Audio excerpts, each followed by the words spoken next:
The scene was set in the Great Gastro Empire, the oldest and largest nation on the continent. In its grand capital, a formal ceremony was being held to appoint newly graduated officers to official posts. Among the graduates, several top performers were introduced. The second-ranked student, Emma Ponamar, was assigned as a senior officer in the Ministry of Agriculture in the Celestial Palace. The fourth-ranked student accepted their post as well. When it came to the third place, it was revealed to be a surprising result. A common-born student had achieved this high rank, a rare event in imperial history. Others remarked that there was no record of a commoner ever ranking so high, yet the young man insisted that origin didn't matter as long as one kept moving forward. Finally, his name was announced, Hazen, who was then assigned to the Northern District Border Guard of Galna. Later, Rifa had greeted Hazen cheerfully, saying he looked good, and Emma had joined her. Hazen had noticed they had arrived quickly, and Rifa explained it was because it was Hazen and Emma's big day. When Emma asked how she came so fast, Rifa proudly replied that she had come on a horse for 3 days. Hazen commented that the city was still splendid as always, and Emma agreed the difference remained the same. Rifa said that, since Emma worked in the Ministry of Agriculture, she didn't have to worry about food. Emma replied that her duties were minor, and that the real concern was with Hazen's assignment, since it seemed he would be sent to the northern district of Galna, a place near the front lines with tribal issues. Hazen had said that the front line was where he wanted to be, and promised to return victorious as soon as possible. Rifa had cheerfully replied that she would protect him, while Emma told him he acted tough. Meanwhile, others watching had mocked him, saying it was pathetic for a commoner to become an imperial officer just to be sent to the remote frontier to fight wild beasts and barbarians. Then, their former classmate Demisha appeared and congratulated Hazen sarcastically on what he called his futile effort. He told Emma that her kindness was admirable, but that, as a blue-blooded noble, she should not associate too closely with a commoner. He added that the same applied to Rifa. Rifa protested, saying it was enough already, and that her post in the Ministry of Agriculture was far better than a dangerous battlefield. She proudly declared she would hire Hazen as her night protector instead. Demisha seemed offended and demanded to know what she had said. Hazen then asked Demisha to stop, pointing out that he was making Emma uncomfortable. Demisha retorted that if Rifa tolerated someone so weak, it was because imperial officers were declining in quality. He added that if he ever had feelings for Emma and saw such weakness, he would die of embarrassment on the spot. Finally, he remarked that even though Hazen had ranked third, it was far inferior to the results expected of nobles with true merit. Demisha had sneered that it was laughable for Hazen to think he could stand equal to nobles and told him not to show his face again. Hazen had simply replied that he would remember Demisha's words and meet again one day. He then bid farewell to Rifa and Emma, saying, "Well then, good day to you all." Rifa and Emma had encouraged him to take care, and he had responded that he would do his duty with pride, saying it was an honor to have studied alongside them. Emma had wished him good luck, and the three parted ways with firm smiles. A month later, Hazen arrived in the northern district of Galna. Inside, he met the commanding officer, Colonel Karlstein, who welcomed him formally.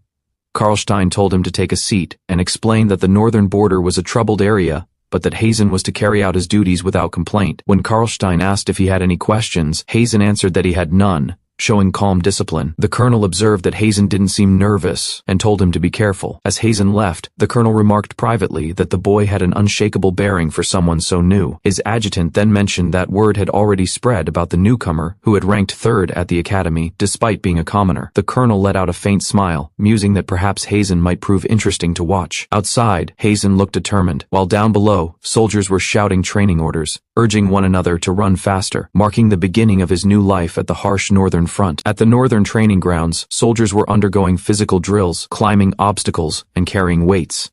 Some of them complained that the training was painful, saying their backs and knees would break. They also grumbled that the exercises made them haul useless loads that only exhausted them. Watching them, Hazen wondered if this was really what passed for training at the border. Soon after, that same overseer got into a shouting match with a soldier during a game. The soldier yelled that the overseer had cheated, while the man claimed victory, proudly declaring that he would take the day's wine as his prize. The others groaned in frustration, with one lamenting that he had lost all his wine. Hazen, observing the undisciplined scene, sighed that the pace was too slow, and remarked that the distribution of food and drink didn't seem very fair. Suddenly, the angry soldier charged toward the smug overseer, demanding to know what he was going to do next. Right as Hazen and Rafa looked on in disbelief, when a soldier lunged forward angrily, Hazen stepped in calmly. The man demanded to know who he was, but Hazen told him that the first thing he should do was lower his weapon and stop drinking during duty hours. Hazen then introduced himself formally as Lieutenant Hazenheim, newly assigned to take charge of the unit from that day onward. The woman beside him, Rafa, identified herself as his escort. Hazen questioned the men, asking who the overseer was and to state their name and rank. The heavyset man stepped up, lazily saying that he was Sergeant Chomo, the overseer. He claimed that directives kept changing, so the men trained in their own way. He added with a smirk that Hazen had shown up with a very attractive woman and suggested that they forget work and spend time together instead. Hazen ignored the insolence and said to Rifa that she should deal with him. Rifa responded with a mischievous grin and, in a flash, delivered a swift and powerful strike that knocked Chomo down instantly. Watching the man collapse, the onlookers were stunned. Hazen explained coolly that Rifa belonged to the Zexan ethnicity and that, although she was a woman, her physical abilities were on par with or beyond those of trained warriors. Hazen told the surrounding soldiers that if anyone wanted to touch her, they would first need to prove they were stronger than she was. He added that anyone who refused orders would be buried alive. When one soldier nervously asked if Hazen also wanted to be struck, Hazen replied coldly that he should answer to Rifa if he desired such treatment, prompting fearful obedience as they all shouted, "Yes, sir!" Soon after, Sergeant Chomo clutched his bloody nose and begged to be taken to the infirmary, yelling that his nose was bleeding. Hazen refused to excuse him, saying that being injured was no reason to shirk duty. Chomo protested angrily that Hazen had struck his own superior, but Hazen reminded him that insubordination wouldn't be tolerated. The sergeant ran off screaming, while others scrambled to obey the new lieutenant's order. Hazen watched the chaotic scene, unimpressed, and told them he didn't want to hear any whining. The soldiers were then forced into a strict run, shouting in pain and fear under his command. As Chomo crawled away, Hazen curtly ordered him out of his sight. Later, one of the injured soldiers cautiously approached Hazen. The man tried to stand but stumbled, and Hazen steadied him, asking if he was all right. He referred to him by name, Sergeant Boss, and said he had already looked at their records, knowing each of their backgrounds. Hazen told Boss and the others that physical punishment wasn't the main point. What mattered was learning discipline and proving they could take responsibility for themselves. Finally, he ordered that everyone be served food and wine as a reward, 2 portions of food and 3 glasses of wine per man. The exhausted soldiers looked at Hazen in astonishment, relieved and grateful as he turned away, signaling both the end of their punishment and the beginning of real leadership under his command. After the intense day of training, the soldiers cheered weakly, saying they had done it. Exhausted, one of them groaned in pain while Sergeant Chomo, humiliated and nursing his wounds, cursed under his breath. Later that night, Hazen was visited in his quarters by a man introducing himself, with a sly grin, as Sergeant Dickett from the 8th Platoon. Dickett announced they had prepared a welcome party to celebrate Hazen's arrival and politely invited him to attend. Hazen suspected something was off but agreed to come, replying simply, "Fine." As they walked, Dickett tried to sound friendly, claiming there had been misunderstandings and that his group didn't want to be Hazen's enemies. He said they only wished to deepen their friendship. Hazen answered that it didn't seem like he was particularly welcome there, but Dickett insisted that they would protect him if anything happened. When Hazen reached for his magic staff, Dickett grinned nervously and said he could bring it for self-defense, but should leave the dangerous weapon behind. Hazen agreed to play along, while Rifa warned quietly that she would accompany him and guide him to the location. Dickett smiled uneasily, asking if Hazen really felt safe without his staff. Meanwhile, some soldiers nearby were gossiping. They asked if the so-called party had started already, and teased Chomo and Boss, joking that Boss had grown too confident after being praised earlier for his swordsmanship.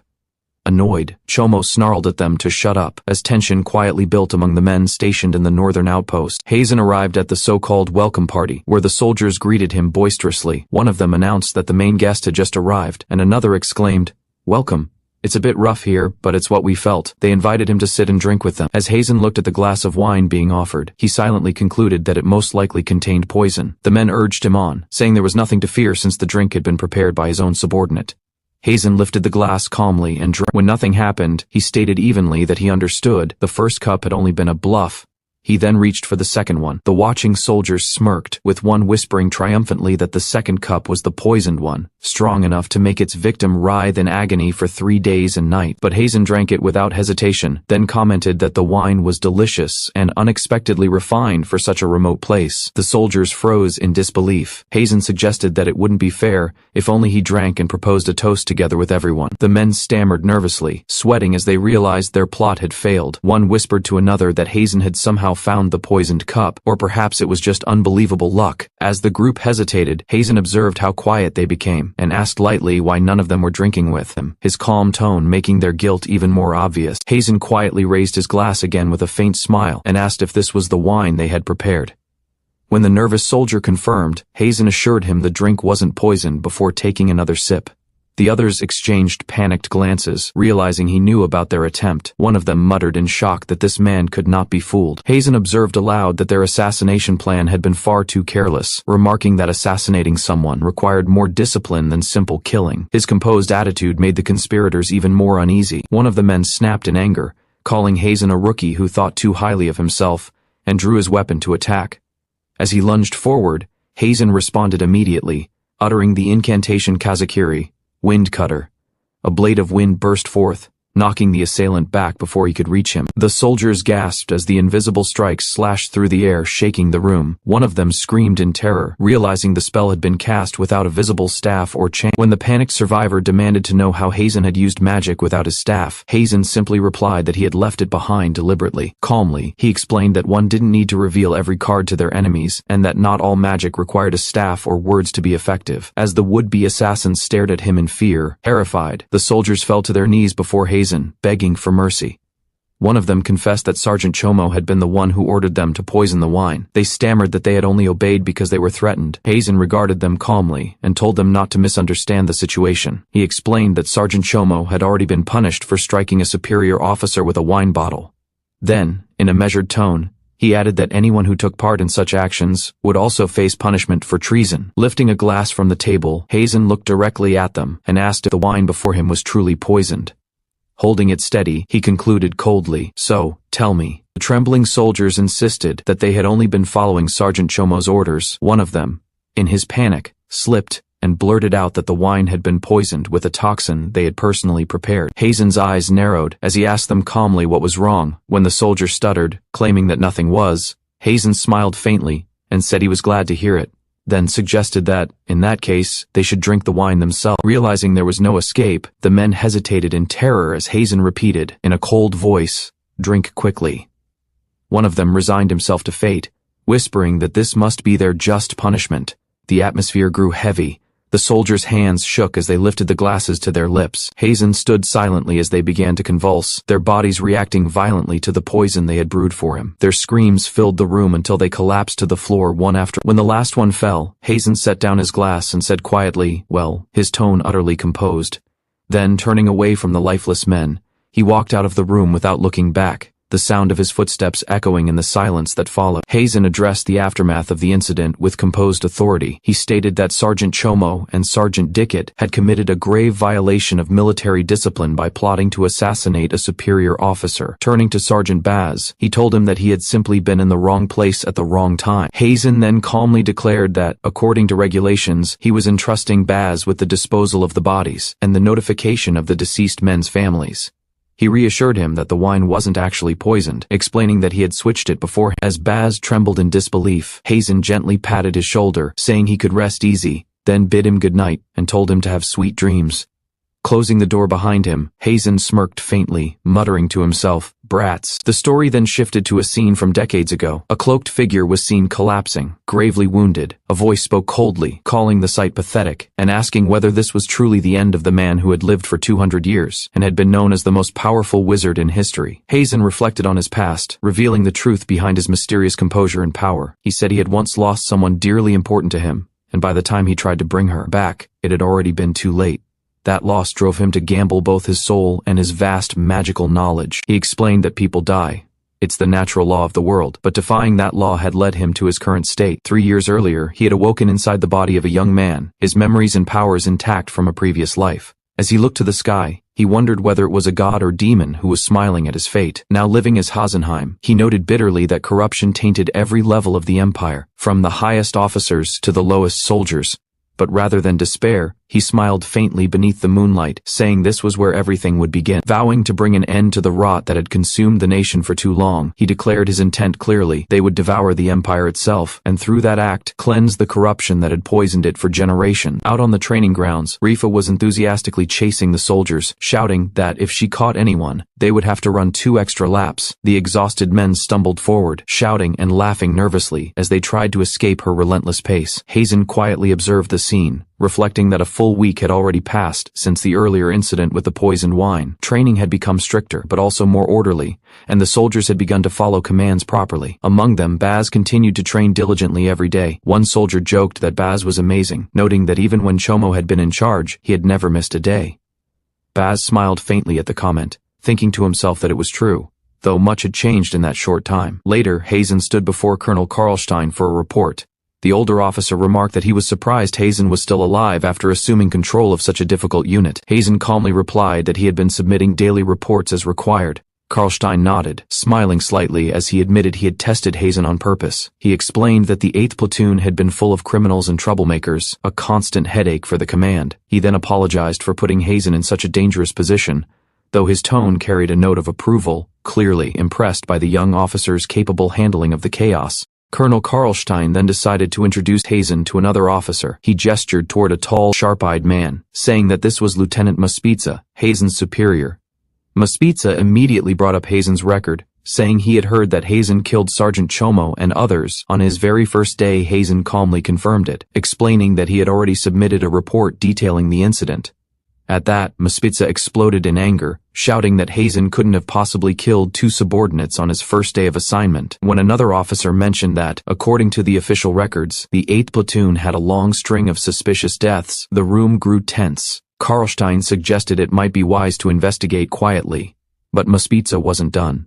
Glaring at Hazen, he claimed that if Hazen had taken action sooner, the second death could have been prevented, and that Hazen bore responsibility for it. Hazen replied curtly, asking what Maspitza thought about the first victim, clearly seeing through his superior's hypocrisy. The older man slammed the desk and cursed Hazen, calling him a piece of filth and accusing him of disregarding lives on purpose. Hazen only smiled faintly and replied that Maspitza was ignoring something important. His tone turned icy as he finished. Otherwise, "Are you suggesting I should have let them kill me?" The sharp edge in his words silenced the room, leaving Maspitza glaring furiously as Hazen held his superior's gaze, calm and unflinching. Lieutenant Maspitza continued shouting angrily, accusing Hazen of showing disrespect and demanding that he be punished for his insolence. Hazen, unfazed, replied that he had only stated objective facts. Karlstein then intervened, suggesting that if Maspitza truly couldn't accept Sergeant Chomo's death, he was free to request an external investigation. Maspitza faltered, gritting his teeth in frustration, when Hazen calmly pointed out that such an investigation would naturally include Maspitza's own questionable actions. Unable to respond, Maspitza could only glare as Karlstein ended the exchange, instructing Hazen to submit a more detailed report at the next meeting. Not long after, new orders arrived. The Imperial military had received reports of a Kuman tribe appearing 3 kilometers south of the border, around 100 men. The tribe was known to inhabit the mountainous regions, frequently raiding Empire lands and villages near the Duchy of Demoted. Hazen studied the map and noted that the Empire's governance tended to neglect frontier areas like these in favor of the lowlands. Seeing this situation as a valuable opportunity to demonstrate his ability, he stepped forward and requested permission from General Gedru to lead the vanguard platoon. Maspitza immediately objected, saying that Hazen wasn't authorized to act without his approval, but the general silenced him, granting Hazen command. "Go protect the village," Gedru ordered. Soon after, Hazen's unit reached the outskirts of the mountains. Through a spyglass, one of his men reported that the Kuman tribe had not yet attacked. The soldiers confirmed their numbers, roughly 100, and noted that they were armed and alert. Baz asked whether any of them were using magic, and Hazen's eyes narrowed on one particular figure, a tall man wearing a large crown of wood and bone. Pointing him out, Hazen quietly stated, "That man with the crown is one." Observing the battlefield from a distance, Hazen analyzed the Kuman tribe's forces. He noted that the man wearing the crown was likely a minor noble who had defected from the Empire. Within the Empire, he explained, the ability to use magic depended on both noble blood and formal education, so it made sense that such a person could lead the tribe as their mage. As his soldiers whispered eagerly about the coming battle, Hazen reminded them of the situation. Their task was to suppress and capture the enemy until the main Imperial army arrived. He cautioned them that no matter how gifted a person was with magic, without discipline or a wand, most could only manage a single spell at a time. Then Hazen advanced toward the enemy lines alone, approaching the heart of the Kuman territory. Calmly, he announced his presence, saying he couldn't permit outsiders to act freely on Imperial soil. The startled tribesmen leapt to their feet, shouting in panic when they saw him appear as if from nowhere. "He's a wizard!" one of them cried. The crowned leader stepped forward, conjuring an icy weapon in his hand. "An ice axe," Hazen observed coolly, recognizing the weapon as a sign of controlled elemental magic. The Kuman mage struck first, sending freezing energy through the air, but Hazen countered effortlessly, dispersing the attack with a circular motion of his hand. Wind swirled around him as he manipulated air pressure to shift the axe's course, cracking the ground between them. The opposing mage stared in disbelief, his attack rendered useless. Hazen smirked slightly and murmured, "Not bad, but a bit of wind can easily change its trajectory." His composure on the battlefield showed that this was more than a test of skill. It was a reminder of the vast difference in true magical mastery. The battle escalated as the Kuman mage swung his ice axe, unleashing sharp waves of frost. Hazen calmly blocked each strike with precise movements, manipulating the air to disperse the attacks before they reached him. When his opponent launched a massive shard meant to impale him, Hazen countered instantly, slicing through the ice with a focused beam of wind. Analyzing the situation, Hazen noted how the Kuman tribesmen used natural terrain and coordinated formation to protect their mage. He observed that they relied purely on physical endurance and aggressive charge attacks rather than tactical sense. With that in mind, Hazen decided to end the fight swiftly. He raised one hand, channeling energy into the ground, and invoked a spell, Shadow Fangs. Ethereal black tendrils erupted from the earth like spiraling claws, striking with overwhelming force. The Kuman mage barely had time to react before being engulfed by the dark energy. His weapon shattered, and the remaining tribesmen scattered in terror as the wind and shadows swallowed their ranks. When the storm cleared, Hazen stood alone among the fallen, the battlefield eerily silent. He dusted off his uniform and murmured that he had expected more resistance from a supposed noble mage. Back at camp, the soldiers stared in awe as he returned calmly, carrying the proof of victory. Hazen simply told them that the mission was complete and that they should prepare to withdraw. Some of the men excitedly praised his power, while others could barely keep their footing, overwhelmed by what they had witnessed. Hazen looked over them with a composed smile and said they had done well for their first battle under his command. Though his words were brief, the troops felt his confidence sink into them, a quiet assurance that they were now part of something extraordinary. One soldier began shouting praises, saying Hazen was incredible, only for Baz to yell back at them to shut up and get back to work, embarrassed by their excitement. After the battle, Hazen reviewed the situation with his men. He was told that, fortunately, there had been no fatalities, only minor injuries among the soldiers. Hearing this, he nodded and commended their performance, saying that it was good work. When they turned their attention to the captured members of the Kuman tribe, one soldier asked if they should execute them.